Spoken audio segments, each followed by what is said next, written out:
Everyone, আমার YouTube চ্যানেলে তোমাদের সবাইকে স্বাগত জানাই। আশা করি তোমরা সবাই সুস্থ আছো, ভালো আছো। ক্লাস 11 তোমাদের হিস্ট্রি এক্সাম হয়ে গেছে ফার্স্ট সেমিস্টারে।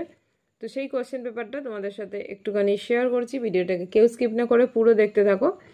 এখানে যে অ্যান্সারগুলো দাগ দেওয়া আছে, এটা যার কোশ্চেন সে দাগ দিয়েছে। এগুলো দিয়ে কিন্তু ঠিক ভুল বিচার করবে না। যদি কোনো প্রশ্নের উত্তর না জানা থাকে আমাকে কমেন্টে জানাবে, যদি প্রয়োজন থাকে তাহলে আমি কমেন্ট বক্সে অ্যান্সার দেবো। তো দেখো, যেগুলো আছে সেগুলো কিন্তু আমার, যদি আগের আমি শুধু ইতিহাসের 2টো ভিডিও আপলোড করেছিলাম, দেখবে এর মধ্যে কিন্তু অর্ধেক এখানে বলেছিলাম যে গ্রন্থগুলো তার যে রচয়িতা সেগুলো দেখে রাখবে। এইগুলো দেখো, ত্রিপিটক হলো, এটা বৌদ্ধদেরই প্রধান ধর্মগ্রন্থ, রাজতরঙ্গিনী, এগুলো সমস্ত বলে দিয়েছিলাম। এই the history of British India গ্রন্থটির রচয়িতা এটা জেমস মিললি হবে।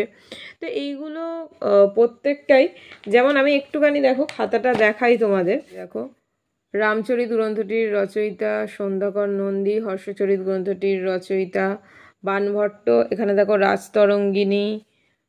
রাজতরঙ্গিনী গ্রন্থটির রচয়িতা কলহন। মানে কয়েকটা শুধু তোমাদের জাস্ট বলছি। তো এইগুলো সমস্তই আমি বলেছিলাম যে এগুলো একটু ভালো করে করো। এটা দেখো, এটা আমি বলেছিলাম লাতিন, এই যে ইংরেজি এম্পায়ার শব্দটি এসেছে কোথা থেকে, এটাও দিয়েছে লাতিন শব্দ ইম্পেরিয়াম থেকে। এটা এইভাবে দেয়নি, একটু ঘুরিয়ে দিয়েছে। তো দেখো, সাম্রাজ্য কথাটি এসেছে লাতিন শব্দ ইম্পেরিয়াম থেকে, যার অর্থ হলো, এটা ফার্স্ট অপশানই হবে, কর্তৃত্ব বা ক্ষমতা। তো কোশ্চেনটা দেখো, কোশ্চেনটা আমি শেয়ার করছি, আবারও বলছি কমেন্ট বক্সে যদি কোনো কিছুর অ্যান্সার লাগে আমাকে বলো, সেটার অ্যান্সার আমি বলে দেবো।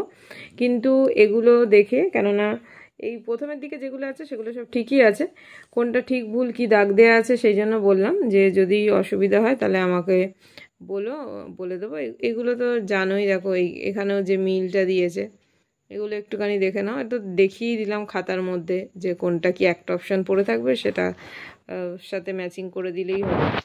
দেখতেই পাচ্ছ, তারপরে বিবৃতি, তারপরে এইগুলো আছে, ভালো করে দেখো। এগুলোও বলেছিলাম পূর্ব রোমের রাজধানী, এগুলো সব বলেছিলাম তোমাদের সাথে, এগুলো সমস্ত কিন্তু আলোচনা করা।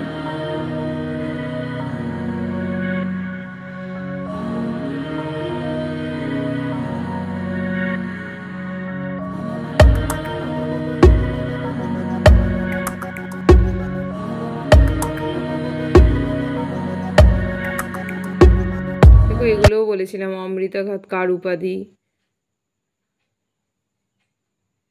এগুলো মানে এই, তারপরে এটাও দ্বীন-ই ইলাহিকে প্রবর্তন করেন, এর মানেটাও বলে দিয়েছিলাম। পানিপথের যুদ্ধ। আমি কিন্তু তোমাদের সাথে খুব বেশি, টোটাল মনে হয় 80টা এমসিকিউ শেয়ার করেছিলাম, খুব বেশি করিনি। তার মধ্যেই কিন্তু তোমরা অনেকগুলো কমন পেয়ে গেছো।